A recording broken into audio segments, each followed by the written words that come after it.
Subscribe कीजिए community health officer YouTube channel को और पास में जो बेल आइकन है उसके ऑल नोटिफिकेशन को प्रेस कर दीजिए ताकि आने वाली वीडियो सबसे पहले आप तक पहुंच सके। Hello friends, welcome back to our YouTube channel community health officer. मैं हरिनागर आपका बहुत बहुत स्वागत करता हूं।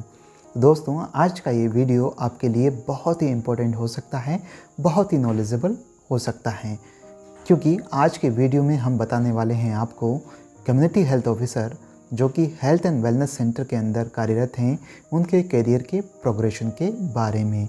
यानी कि कम्युनिटी हेल्थ ऑफिसर कितने साल बाद परमानेंट होते हैं और परमानेंट होने के बाद में उनके पूरे करियर में उनको कितने प्रमोशंस मिलते हैं। तो इसकी सेंट्रल गवर्नमेंट की कुछ गाइडलाइंस हैं जो कि परमानेंट होने के रिगार्डिंग और साथ ही उनके प्रमोशंस के रिगार्डिंग बनाई गई है। तो ये डिपेंड करता है स्टेट गवर्नमेंट के ऊपर कि वो कितने साल बाद परमानेंट करते हैं और क्या क्या प्रमोशंस उनको मिल सकते हैं। तो इस वीडियो के अंत तक आप बने रहिए, क्योंकि ये वीडियो आपके लिए बहुत ही नॉलेजेबल होने वाली है, क्योंकि ये आपको बहुत सारी जानकारी देगी। तो चलिए चलते हैं स्क्रीन की तरफ, जहाँ पर हम आपको गाइडलाइन के बारे में बताएंगे। तो दोस्तों, हम बात करते हैं सेंट्रल गवर्नमेंट की गाइडलाइन जो कि कम्युनिटी हेल्थ ऑफिसर्स के प्रमोशंस के लिए बनाई गई हैं कि सीएचओस के परमानेंट होने के बाद उनके पूरे करियर में सीएचओस को कितने प्रमोशंस मिलते हैं, कितने साल बाद मिलते हैं और प्रमोशंस के लिए उनको किस प्रकार का एग्ज़ाम क्वालिफाई करना होता है, क्या उनको ट्रेनिंग करनी होती है। So it is a suggestive career progression plan for mid level health providers और कम्युनिटी हेल्थ ऑफिसर्स।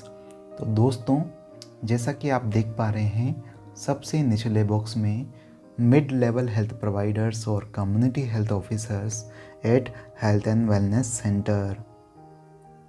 तो दोस्तों, जैसा कि अगर आप हेल्थ एंड वेलनेस सेंटर में as a community health officer की तरह कार्य करते हैं और आप हेल्थ एंड वेलनेस सेंटर में कंटिन्यूसली 5 से 6 साल तक अपनी सर्विस देते हैं, तो उस कंडीशन में absorption as a regular MLHP for contractual employees after 6 year of service delivery at health and wellness centre.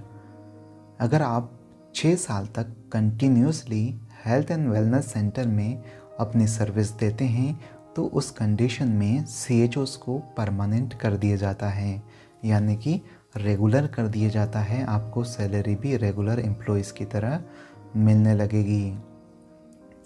अगर आप हेल्थ एंड वेलनेस सेंटर में एज ए रेगुलर CHO की तरह कार्य नहीं करना चाहते हैं, तो उस कंडीशन में आपके पास में दूसरा ऑप्शन भी अवेलेबल होता है।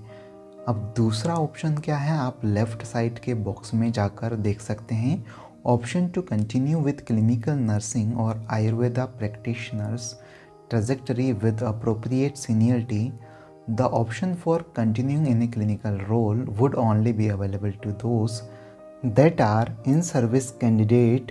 लेकिन ये जो दूसरा ऑप्शन है ओनली इन सर्विस कैंडिडेट के लिए ही अवेलेबल होता है। अगर आप इन सर्विस कैंडिडेट हैं तो उस कंडीशन में अगर आप नर्सिंग वाले हैं तो क्लिनिकल नर्सिंग यानी कि एज ए स्टाफ नर्स की तरह कार्य कर सकते हैं। अगर आप BMS वाले हैं तो उस कंडीशन में एज ए आयुर्वेदिक प्रैक्टिशनर्स की तरह क्लिनिकल में कार्य कर सकते हैं। तो ये आपका दूसरा ऑप्शन है। तो दोस्तों, ये गाइडलाइन CHO के प्रमोशंस की हैं। तो हम वापस से फर्स्ट ऑप्शन में चले जाते हैं। अब फर्स्ट ऑप्शंस में क्या था, आप रेगुलर CHO बन गए, तो उसके बाद में क्या होता है, qualifying exam after 6 year of service eight health and wellness centre. तो रेगुलर CHO बनने के लगभग 6 साल के बाद में आपको एक एग्ज़ाम क्वालिफाई करना पड़ता है। अगर आप एग्ज़ाम क्वालिफाई कर लेते हैं तो नेक्स्ट स्टेप क्या आती है, community health officer at primary health centre to support PSC medical officer in clinical functions and monitoring public health functions of sub health centre एवं हेल्थ एंड वेलनेस सेंटर। तो next step में क्या आता है, exam qualify करने के बाद आप PSC में CHO के तौर पर कार्य करते हैं, जहां आप पीएससी के मेडिकल ऑफिसर्स को क्लिनिकल फंक्शंस में सपोर्ट करते हैं एवं साथ ही हेल्थ एंड वेलनेस सेंटर, सब सेंटर के फंक्शंस को भी आप मॉनिटर कर पाएंगे। पीएससी में अगर आप 5 से 6 साल तक कंटिन्यूस सर्विस देते हैं तो क्या होगा, 1 year training in public health management और hospital administration after 5 to 6 years, यानी कि 5 से 6 साल के बाद में आपकी 1 ईयर की ट्रेनिंग होगी। इस ट्रेनिंग में 2 ऑप्शंस अवेलेबल होते हैं। पहला ऑप्शन आता है आपका 1 year training in public health management, दूसरा ऑप्शन आता है 1 year training in hospital administration. तो CHO अगर पहला ऑप्शन चूज़ करते हैं that means 1 year training in public health management, तो क्या होगा, block level CHO to support block medical officer incharge, यानी कि CHO क्या करेंगे, ब्लॉक लेवल पर ब्लॉक मेडिकल ऑफिसर इंचार्ज को सपोर्ट करेंगे उनके कार्यों में, उनके क्लिनिकल फंक्शंस में, उनके हॉस्पिटल मैनेजमेंट में। अगर CHO ब्लॉक लेवल पर कंटिन्यूसली 5 से 6 साल तक सर्विस देते हैं तो उस कंडीशन में क्या होगा, qualifying exam and programme specific training after 5 to 6 years, यानी कि इसमें क्या होगा, 5 से 6 साल के बाद CHOs को एक एग्ज़ाम क्वालिफाई करना पड़ता है एवं स्पेसिफिक ट्रेनिंग करनी पड़ती है। अगर आप एग्ज़ाम क्वालिफाई कर लेते हैं, ट्रेनिंग कर लेते हैं, तो उस कंडीशन में आपके पास 2 ऑप्शन अवेलेबल होते हैं। तो पहला ऑप्शन क्या है, district CHO as a assistant to support district programme officer for national health programmes, यानी कि CHO क्या करेंगे, डिस्ट्रिक्ट लेवल पर डिस्ट्रिक्ट प्रोग्राम ऑफिसर को सपोर्ट करेंगे उनके कार्यों में, जैसे कि नेशनल हेल्थ प्रोग्राम के कार्य में। दूसरा ऑप्शन आता है ट्यूटर या lecturer at DTC, NMTC, RH, FWTC, यानी कि CHO क्या करेंगे, ANM training centre, district training centre, reproductive health family welfare training centre में ट्यूटर या लेक्चरर बन सकते हैं। तो दोस्तों हमने बात करी पहले ट्रेनिंग ऑप्शंस की, अब बात करते हैं दूसरे ट्रेनिंग ऑप्शंस की, that means 1 year training in hospital administration after 5 to 6 years. तो नेक्स्ट स्टेप्स क्या आती है इसके बाद में, CHO at facility to support administrative medical officer in hospital management of SDH and CHC।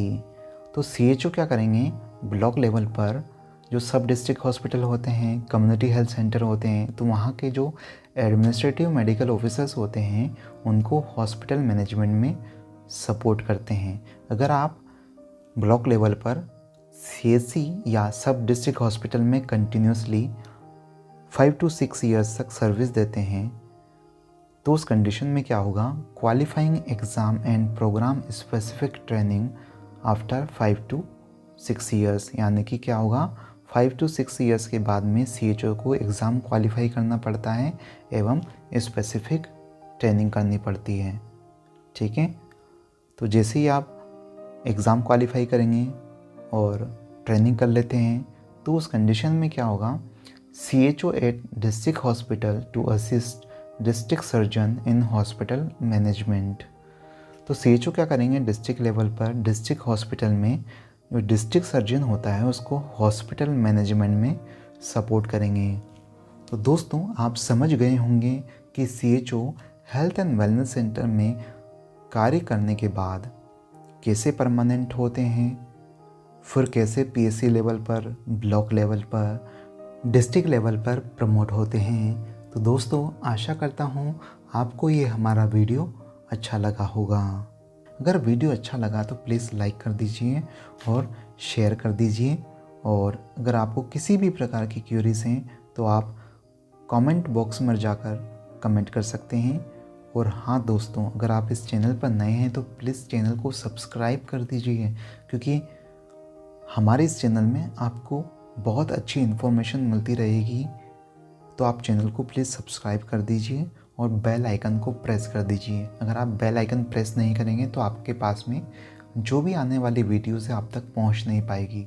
तो बेल आइकन को प्रेस कर दीजिए ताकि आने वाली जो वीडियोज़ है हमारी सबसे पहले आप तक पहुंच सके। Thank you so much.